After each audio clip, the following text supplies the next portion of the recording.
During the last couple of weeks, the weather here in the Rocky Mountains has been constantly changing.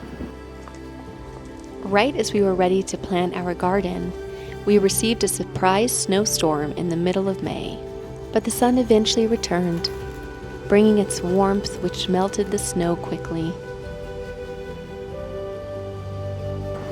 We were anxious to get outside, enjoy the sun, and start planting our garden. The green leaves returned on the trees, and suddenly, nature looked like a painting, sprinkled in soft shades of green. There's something so exciting about this time of year, and I'll find myself dreaming about it during the winter months. There's this new energy. Nature is waking up and celebrating the warmer weather. New plants are coming to life each day. It seems like everywhere you look, there's a celebration of new life.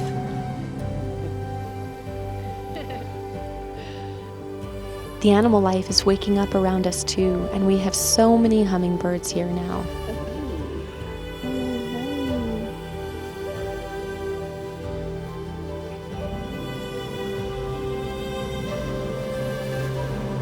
It feels like these days are moving so quickly, and it's hard to believe it's almost June.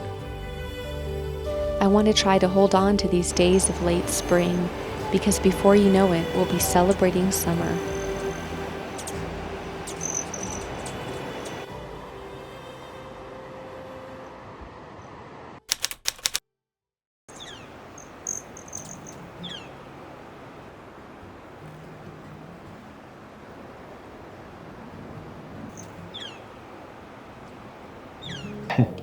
Good morning. Good morning, everybody. So, take a look. Whoa. Just when we thought we were done with the snow. Yes, just when our tomato plants were looking forward to some sunshine and spring. Yeah, so these are our tomato plants, but in the last video you saw we were prepping the beds for them, and Yeah. they're still not in the ground. No, these are special Rocky Mountain tomato plants, but they're still not in the ground. Yeah. So this is very experimental, guys.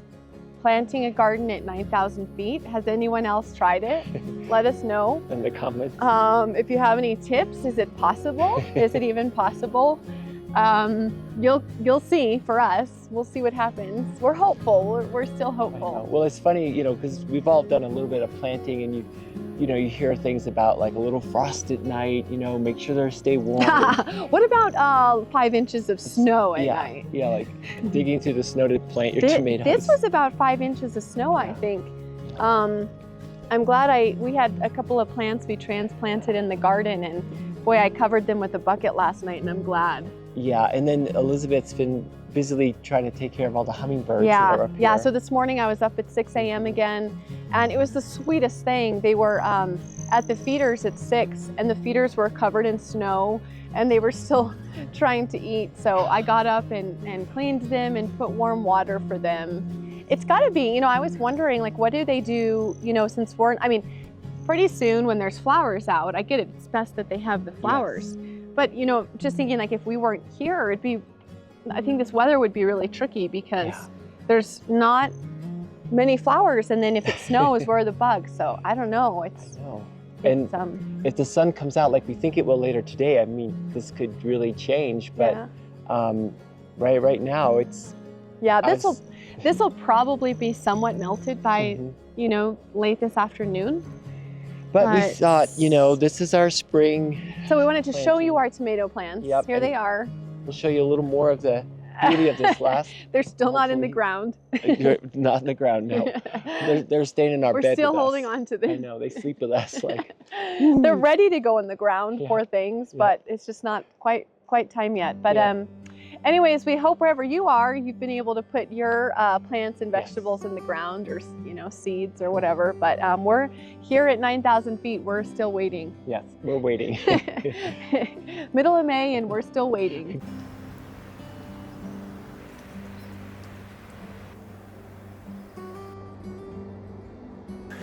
Happy snow day. Happy snow day. So who else has snow right now?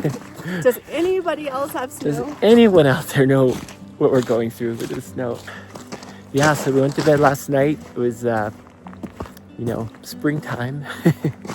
Anyway, we thought it'd be fun in the snow to just go down to the river a different way.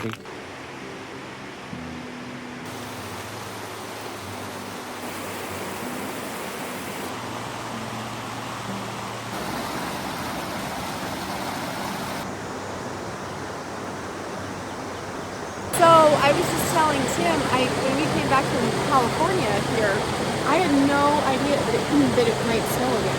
I know, we had no idea. I mean, we thought, okay, like it's gonna be sunny spring, you know, weather. I don't know why. I mean, I think at 9,000 feet in May, you should probably expect it to snow. I know. But I just didn't expect it, and really, Here we are. but it's such a beautiful light snow. It's Yeah. very delicate. It's not super cold outside either, No. which is so nice. No. So in a way, it's kind of a nice. Who knows? This might year. We shall see. Yeah.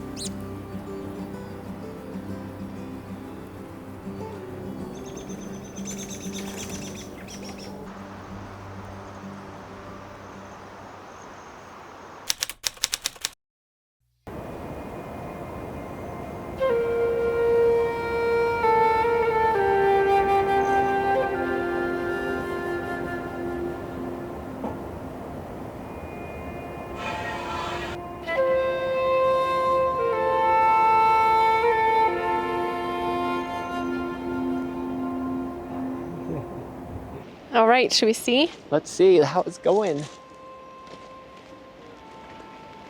Oh. Oh my gosh, look. Oh my gosh. There's little arugula sprouts. Arugula, wow. Oh, that's so exciting. Oh, and there's even a beet coming up. No way. Yeah. There's a beet. Wow. Oh my gosh, look at that. Success, everybody. Ah, this is so exciting. Wow. Uh-oh. It's starting to rain. Yeah, it's been like sunny, Sorry. rainy. Something's happening.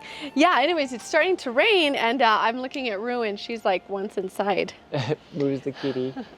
But this is so exciting. Look at the tomatoes. Yeah, so you guys know in our last video, Yep.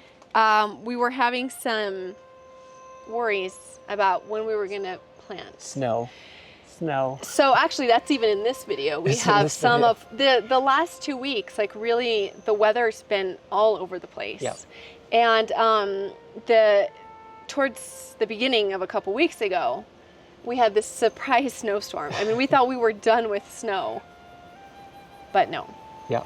So, but since that, we've had no more snow. It's raining today, which is really good. Well, even today we said let's go for a walk, and on the way back on Elizabeth's hair, like it wasn't just rain, it was like almost like a little bit of hail, snowy stuff. So up here, it's just like, who knows? So can we plant a garden at 9,000 feet? So far, so good. Da, da, da. We'll show you our tomato plants are looking good. They Yep. even have some little green tomatoes on them. But what's really exciting is so far we've planted arugula and beets. Yep. And we hadn't seen any little sprouts come up yet, but you know, just like we looked in here and I see a row of the arugula and their little sprouts. I'm so excited. I know.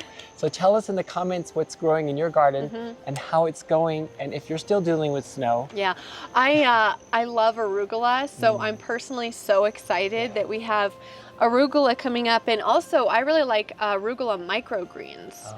So you can you know, harvest them when they're small, quite a bit smaller, and they're really good that way.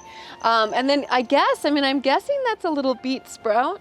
Yeah, I think it is. So, And we'll have to give everybody just a quick garden tour because Elizabeth's planted wildflower seeds. yeah, the garden is kind of a mess still, Yeah. because we explained in our last video, there was no like garden that came with the cabin. I mean, there really wasn't. There was trash, there was construction nails, and like Tim said, when we say trash, it's like there was like burning trash. Like we're in the mountains, so it's kind of weird.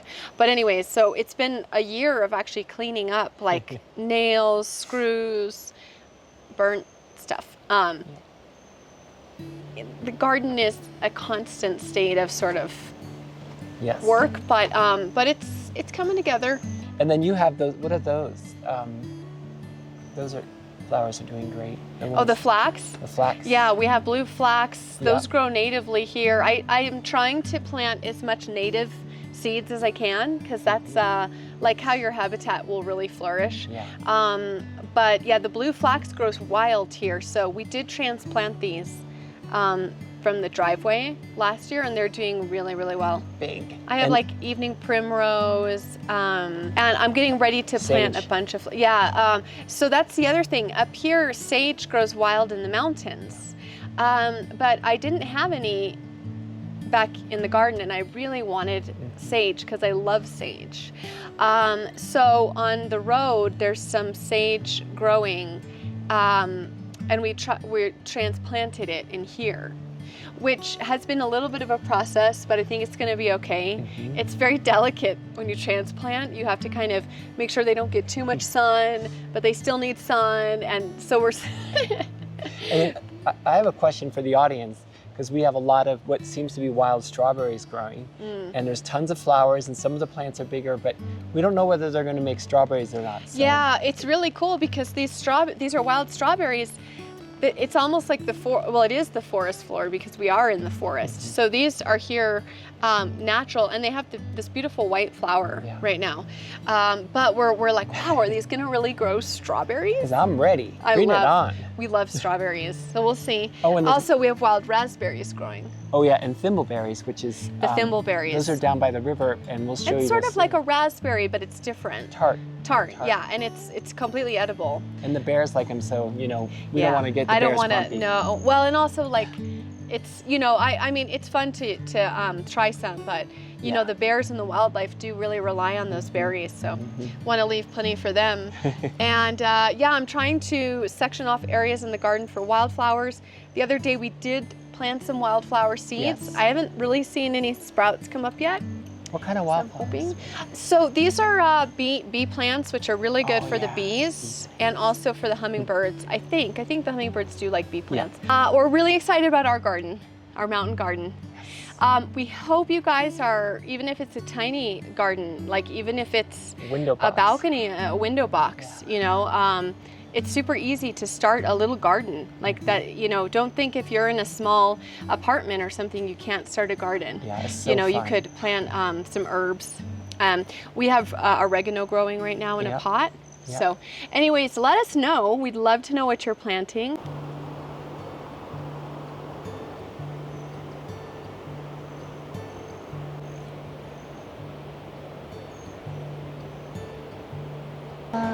Okay, so this is our brand new hummingbird feeding station. Yes. Because we're having issues with the hummingbirds too close to the windows at the house. Yes. And if you don't know that, it's really not a good idea to have your hummingbird feeders close to any windows near the house. And Elizabeth had, and you'll see in this video, she had to rescue a few of the hummingbirds that they hit the glass, and then you hold them in your hand and you feed them sugar water to get them back. Yeah, so Tim built this great new station for them, and what's nice is that they have protection, because if it rains, like it was just raining earlier, they can sit on the feeder. But also this is on the lower deck from the house, and then we added another feeder over on an aspen tree. So like we're trying to create their flight path to go from here to that tree and not near the house. Yeah, and Elizabeth's amazing because especially this outside feeder that the hummingbirds like to live in, the little oaks and everything down below. Yeah. And they are just there all the time. And how many do they go through a day? Well, like this one here on the left is like 3 a day. Whoa. 3 a day. I have to change that one once a day, this one 3 a day, and we have another one that big once a day. Yeah. So they're really drinking a lot. And I mentioned to you guys before, I'm going to try to plant a lot of flowers. That's good for the hummingbirds too, just to take a little bit of pressure off of us. And we're going to build like a flower boxes around Yeah, so filled that they with have flowers that yeah. they like. And then the other funny thing that's weird is like these the hummingbirds talk to you, but this is like a lot of female hummingbirds go to, Yeah. which they're a lot more relaxed. And so this will be like the Zen feeder, although it doesn't seem Zen right now. And then a lot of the guys go to the other one, which is hyper. Yeah, it's true. And I looked that up because this is a pattern we've noticed, that the females go to this feeder. And the males mostly go to this feeder. And I looked that up to see if that's something that hummingbirds do. That they say they don't do that, but we're absolutely witnessing that. So it's interesting. But yeah, we're really happy with this. And like Tim said, down here is like tons of bushes and trees that I think they live in. Because if you look down here, you know, you'll just see them perched in there. Yeah. So it's so cute. It's such a fun little spot, and like Elizabeth said, it has a nice roof for them if it's raining, and so we want to make maybe another one of those at some point for the garden. Yeah, and like Tim said, like put a flower box with flowers that the hummingbirds will like. So they're really, really going through it now, though. So I feel like we're in full force with the hummingbird feeders. So anyways, let us know if you guys have hummingbirds who come and visit you. I'd be curious. And anything you know about them. And remember, keep them away from your windows.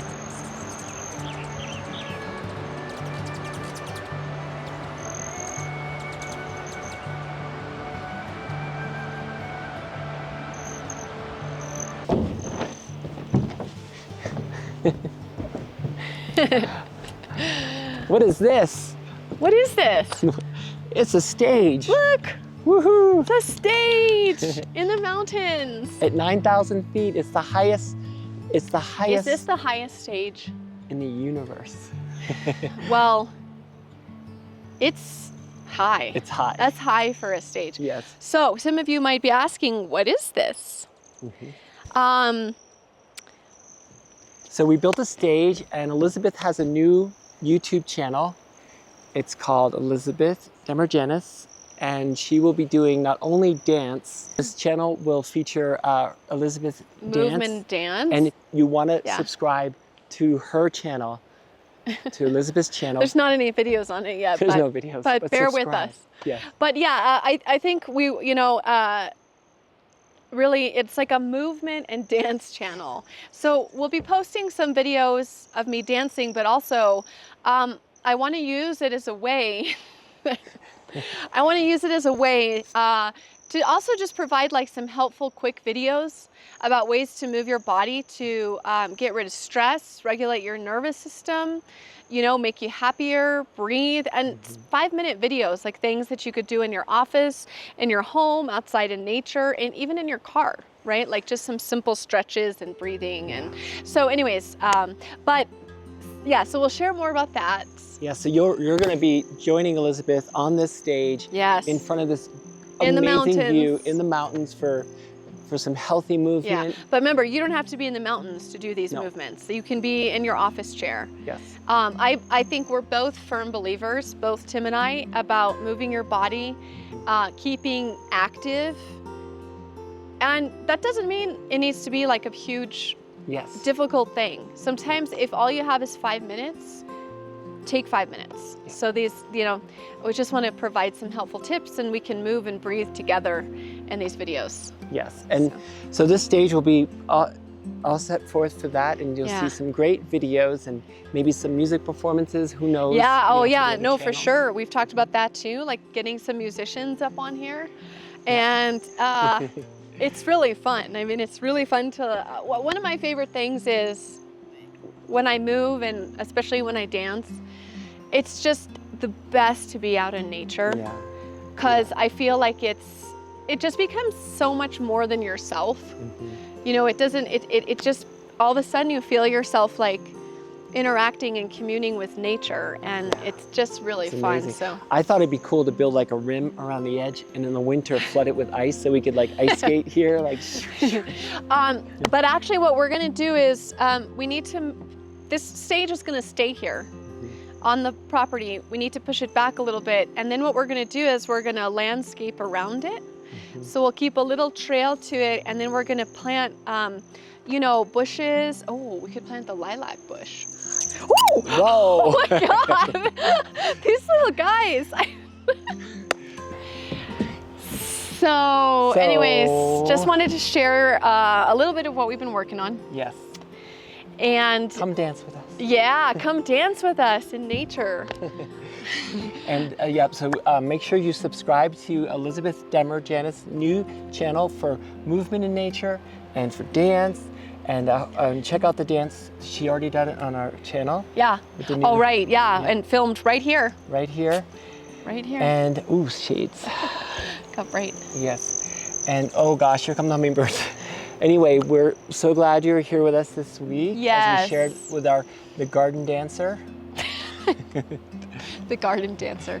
That should be the name of the YouTube channel. Exactly. The dancing gardener. The dancing gardener, yeah, exactly. Who drives a snow tractor. Get like a little, Let's like do it, the ready? plow. The dancing gardener. Pull the weeds. So anyways, thank you guys so much for joining us. Can't wait to see you in a couple weeks. Sending a lot of love to you wherever you are in the world. Mwah.